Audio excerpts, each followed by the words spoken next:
जी की जय। आइए किरण जी और इनके साथ में सब परिवार के लोग आ जाएं। इनकी बड़ी सुपुत्री सरिता जैन भी आई हैं, छोटी सुपुत्री सपना जैन, धर्मपत्नी राजा जी जैन सनावत और इनकी पुत्र वधू पौत्र वधू सभी लोग आए हैं। विशेष ये है कि केवल महिलाएं आई हैं सनावत से भावना लेकर के, क्योंकि किरण जी की भाभी प्रकाश चंद जी की धर्मपत्नी मधुबाला ने अभी 1 साल पहले, इसको खोलिए, दीक्षा लेकर विनीतमती नाम प्राप्त किया और इनकी भतीजी अर्थात मधुबाला की ही सुपुत्री, इसको खोलो, कुमारी चंद्रिका ने आज से 15 साल पहले दीक्षा लेकर सुदृढ़मती हारिका नाम प्राप्त किया है। इन लोगों के निमित्त से, पूज्य माता जी के दर्शन करने के निमित्त से ये परिवार यहाँ आया है। चारित्र लब्धि व्रत इसका नाम है, लेकिन आप सबको मैं बताना चाहती हूँ ये चारित्र शुद्धि व्रत के 1234 मंत्र हैं और एक इसमें बाद में छोटा व्रत है चारित्र लब्धि नाम से, जिसके अंदर 137 व्रतों की 137 जाप हैं। और जो अंतर पूज्य माता ने बताया उसका कारण यह है कि वो जब चारित्र शुद्धि व्रत की जाप चलती थी, वो मुझे लगता है कि चारित्र शुद्धि के 1234 व्रत करने के बाद उसके उद्यापन के वो मंत्र हैं, प्रोस्तोद्योतनाय नमः उसके अंदर आता था और पूज्य माता ने सभी में महाव्रताय नमः, समितये नमः ऐसा करके उनकी भावनाओं को भाने के लिए 1234 मंत्र लिखे हैं। और विशेष रूप से ब्रह्मचर्य महाव्रत में महिलाओं की मंत्र अलग हैं और पुरुषों के मंत्र अलग हैं। महिलाओं के लिए है पुरुष स्पर्शनेन्द्रिय आदि, और पुरुषों के लिए जो मंत्र रहते थे, अभी तक सब लोग एक जैसे ही मंत्र पढ़ा करते थे, लेकिन इसके अंदर ये बहुत अच्छी बात की है। तो जो लोग 12 माता जी को दीजिए, बड़ी माता जी को, जो लोग 1234 व्रत करते हैं चारित्र शुद्धि के, ये पुस्तक अयोध्या या हस्तिनापुर से आप जम्बूद्वीप से मंगा सकते हैं। तो 1234 व्रत करके और उसके बाद उसका उद्यापन करें, 1234 अर्घ चढ़ाएं, विधान करें। और चारित्र लब्धि व्रत इसके अंदर जो है वो केवल 137 ही व्रत उसके अंदर हैं, उनको बहुत आसानी से सभी लोग कर सकते हैं। इसका नाम ये लघु व्रत है, चारित्र लब्धि व्रत। तो इन व्रतों को करते हैं श्रावक श्राविकाएं। जैन समाज में व्रतों की करने की प्राचीन परंपरा है। चारित्र शुद्धि व्रत बहुत बड़ा व्रत कहा जाता है। आचार्य शांति सागर महाराज ने किया, अनेक संत करते हैं और अनेक श्रावक श्राविकाएं भी, बहुत सारी महिलाएं आती हैं और कहती हैं हम चारित्र शुद्धि व्रत कर रहे हैं, माता जी किताब दे दो। तो अब ये पुस्तक उपलब्ध है, आप लीजिएगा। सनावत का अपने साथ कितना घनिष्ठ संबंध पूज्य गणनी ज्ञानमती माता जी ने बताया। ये महान गुरु हैं, इनकी उदारता का परिचायक है। वास्तव में तो इनका आशीर्वाद और इनकी माला और इनकी प्रेरणा, भगवान की भक्ति सब कार्यों में रंग लाती है। और विशेष रूप से आगम के अनुसार तीर्थंकर भगवंतों के नाम के, चाहे वो तीर्थ हो चाहे साहित्य हो, सब में तीर्थंकर भगवान का नाम जुड़ा रहता है। आज तक ज्ञानमती माता जी ने कोई अपने नाम का तीर्थ आदि नहीं बनाया। इनकी इच्छा रहती है कि जो भूले बिसरे हमारे तीर्थंकर भगवंतों के कल्याणक तीर्थ हैं, उन्हीं का विकास और जीर्णोद्धार किया जाए। मोतीचंद जी का नाम लिया, बहुत सारे लोग मोतीचंद जी के नाम से परिचित हैं। अभी सन 2010 में 15 साल पहले ही उनकी समाधि हस्तिनापुर में पूज्य माता जी के संबोधन के साथ में हुई है। और योग्य शिल्पी के हाथ में जब एक पत्थर भी पड़ जाता है तो वो भगवान का रूप ले लेता है। मोतीचंद जी ने यद्यपि ब्रह्मचर्य व्रत ले रखा था, लेकिन घर में ही सराफे की दुकान पर कमाई करते थे। तो ज्ञानमती माता ने कहा कि अब जब तुमने ब्रह्मचर्य व्रत ले लिया, विवाह नहीं करना है, तो किसके लिए कमाते हो। कुछ पंक्ति उनके मन में घर कर गई। माँ का वात्सल्य मिला और वो संग में आए। हम सब तो उसके बाद में आए हैं। देखो चाहे वो रविंद्र कीर्ति स्वामी जी हैं, लेकिन आते ही जो मोती चंद जी का भ्रातृत्व प्रेम मिला, कितने ही लोग कहते थे कि मोती चंद जी इनके सगे भाई हैं। तो हम लोग हमेशा सगे भाई बहन की तरह ही रहे, और वो जाति से पोरवाड़ दिगंबर जैन और हम लोग अग्रवाल दिगंबर जैन रहे, लेकिन पूज्य गणी ज्ञानमती माता के पास रह करके मोती चंद जी ने सभी को बहुत ही आगे बढ़ने की प्रेरणाएं दी, और कभी भी ईर्ष्या भाव उनके अंदर हमने नहीं देखा कि छोटी छोटी कन्याएं आकर के और उन्नति कर रही हैं तो उनके प्रति कभी कोई किसी प्रकार की ईर्ष्या देखी हो। और उन्होंने दीक्षा ली, ज्ञानमती माता की भावनाओं की पूर्ति की। जम्बूद्वीप की रचना में आज पूज्य माता जी स्मरण करती हैं, सबसे पहले लिखित कागज में उन्होंने दिया है कि माता जी मैं आपके संयम में बाधा नहीं आने दूंगा। हम सब ने पूरा निर्वाह किया है, मोती चंद जी रविंद्र जी ने लिख करके दिया था। आज तक नियम है, कभी ना पुस्तक छपाने में, ना संघ की व्यवस्था में, ना तीर्थों के विकास में, उद्धार में, कभी एक पैसे के लिए भी पूज्य माता जी ने किसी से भी, किसी श्रावक से भी अपने मुख से कहा नहीं, ना कभी किसी में रुचि लिया। केवल इन दोनों के ऊपर या हम तीनों के ऊपर पूज्य माता जी निर्भर रही, और उन्हें विश्वास था कि ये हमारी चर्या को निर्दोष पालन कराएंगे। बात ये है, आज भी है कि पूज्य माता की कभी भी कोई अस्वस्थता आती है, हम लोग हमेशा इनकी भावना के अनुसार प्रासुक इलाज करते हैं, और सबसे बड़ा स्वस्थता का इलाज इनका रहता है कि इनको समय सार की गाथा सुनाते हैं। अहम इक्को खलु सिद्धो दंसन नाण मय्यो सदा रूवी नहीं अत्थि मज्ज किंचिवी अन्नम परमाणु मित्तम पे। ये कुछ गाथाएं हैं जो इन्हें अत्यधिक प्रिय हैं। अध्यात्म पीयूष जो ज्ञानमती माता के द्वारा ही बनाया हुआ है, बिल्कुल समय सार की तर्ज पर। इन सब चीजों को, इंद्रद्व विधान की जयमालाओं को आज भी सुनते सुनते और रात्रि में ये शयन करती हैं, प्रातः काल उठते ही धर्म ध्यान शुरू हो जाता है। तो भव्यात्माओं, हमें तो यही गौरव है कि ऐसी गुरु के हम शिष्य हैं। आज किरण जी को श्राविका रत्न की उपाधि ज्ञानमती माता जी ने अपने मुख से दिया है। इसका मतलब क्या है कि आपने बहुत ही अच्छे रूप में ज्ञानमती माता जी के विश्वास को प्राप्त किया है।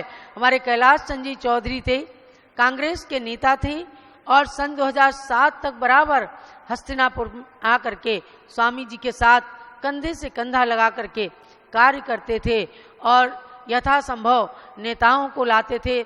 हमेशा इस अयोध्या के अंदर भी वो नेताओं को ला करके और धर्म प्रभावना की बात को करते थे।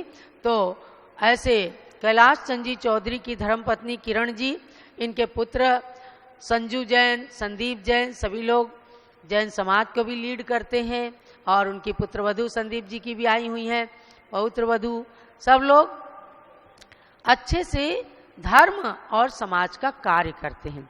ये सरिता तो हमारे साथ में, जब मैं ब्रह्मचारिणी थी तो बड़वानी की यात्रा, पावागिरी ऊन की यात्रा हमें कराने के लिए सनावद से ले गई। जैसे ही कल हमने इसे देखा, याद आ गया कि किस प्रकार हम बड़वानी के पहाड़ पर चढ़े थे, कितने हम खुश थे और बातें करते थे।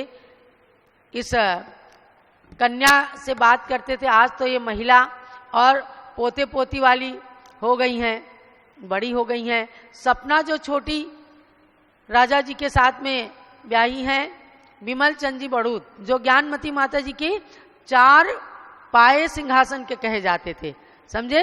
मोती चंद जी, विमल चंद जी और श्री चंद जी, और एक ये देवेंद्र कुमार जी, त्रिलोक चंद जी, जो चारित्र सागर जी बने।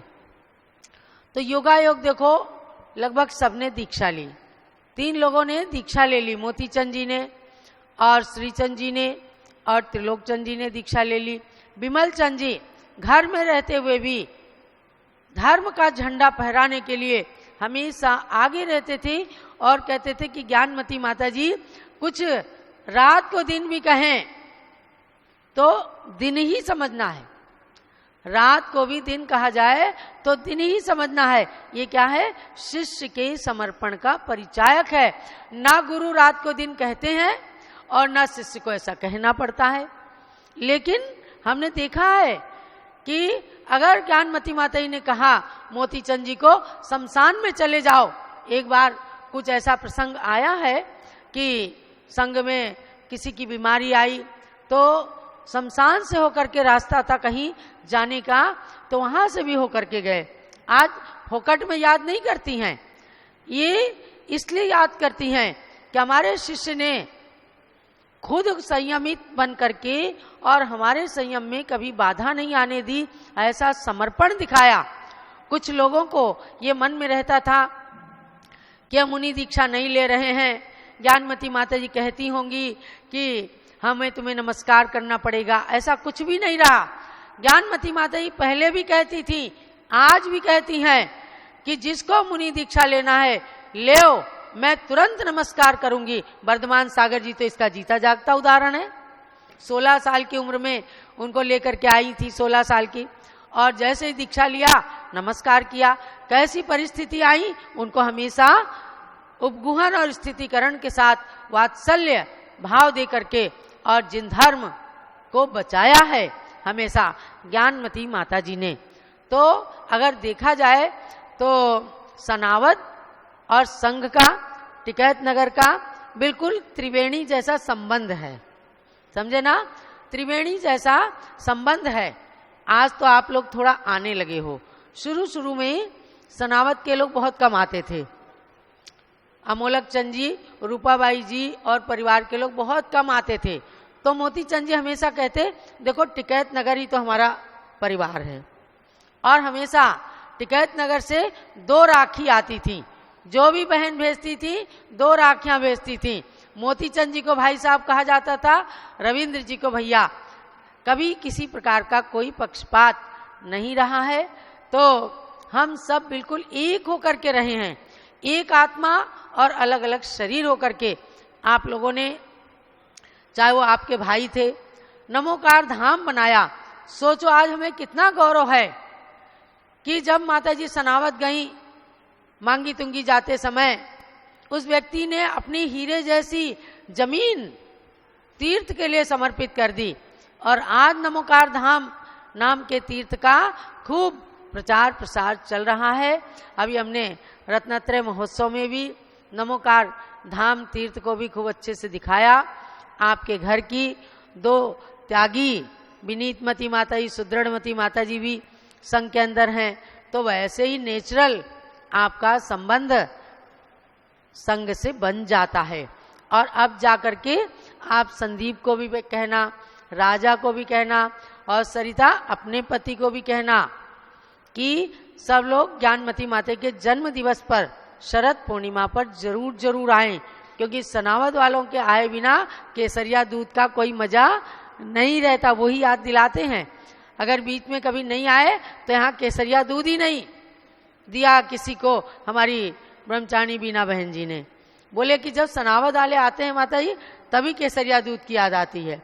तो मैं तो किरण जी से कहूंगी कि आप एक श्राविका रत्न हैं, चाहे जैसी तबीयत होती है कभी मंदिर नहीं छोड़ती, अपनी माँ के पद चिन्हों पर चलती हैं, अपने भाई के त्याग और समर्पण के भाव का हमेशा मूल्यांकन करती हैं। आपके लिए, पूरे परिवार के लिए बहुत बहुत मंगल आशीर्वाद है। माता जी ने जो श्राविका रत्न की उपाधि दी है, कल ही हम आज से कल तक इसका प्रशस्ति पत्र बना करके आपके कर कमलों में भेंट करेंगे, सम्मान करेंगे, क्योंकि ये सम्माननीय परिवार है, इसका सदा सम्मान करना हम लोगों को अच्छा लगता है। तो स्वामी जी भी आपके अंग ही हैं और नमोकार तीर्थ के प्रति हमेशा सचिंत्य रहते हैं। ऐसे नमोकार धाम तीर्थ का आप लोग खूब संरक्षण करते रहो, सबके लिए आशीर्वाद है। आज हमारे बीच में जो लोग भी अयोध्या आए हैं अयोध्या की यात्रा समझो कि नरक और पशु गति से छुड़ाने वाली है। आप पढ़ते हो ना, एक बार बंदे जो कोई ताहि नरक पशु गति नहीं होई। ये केवल 2 तीर्थों के लिए ही है, अयोध्या और सम्मेद शिखर। 2 ही तीर्थ जैन शासन में शाश्वत हैं। आप लोग पहली बार आए होंगे अयोध्या, प्रायः लोग पहली बार आते हैं, और वो भी इसलिए कि ज्ञानमती माता जी यहाँ विराजमान हैं। स्वामी जी रोजाना पारस चैनल के माध्यम से, मीडिया के माध्यम से आप तक अयोध्या की बात पहुंचाते हैं। जो लोग अभी साल 6 महीने पहले भी अयोध्या आए और आज आ रहे हैं, तो अयोध्या का कायाकल्प हो गया। जहां गड्ढे ही गड्ढे थे, जहां 8-8, 10-10 फुट की घास खड़ी हुई थी, उसमें से बड़े बड़े बिच्छू निकलते थे, आज वो अयोध्या नगरी बिल्कुल स्वर्गपुरी बन गई है। और उस अयोध्या के दर्शन करके ये संकल्प करके जाना कि हम अपने घर के प्रत्येक सदस्य को अयोध्या के दर्शन एक बार जरूर कराएंगे। आप गिफ्ट देते हो ना, जन्मदिन आता है, एनिवर्सरी मैरिज की आती है, गिफ्ट देते हो, सारे गिफ्ट चले जाएंगे। लेकिन अगर आपने उन्हें देवगति का गिफ्ट दे दिया, यानी अयोध्या का टिकट, सम्मेद शिखर का टिकट बनवा के दे दिया, तो ये आपका परमानेंट गिफ्ट हो जाएगा। जरूर सोचना, और बालक से लेकर वृद्ध तक सबके दर्शन कराने की भावना करना। आपके अयोध्या की यात्रा खूब मंगलमय हो, सबके लिए बहुत बहुत मंगल आशीर्वाद। जय अयोध्या शाश्वत तीर्थ की जय।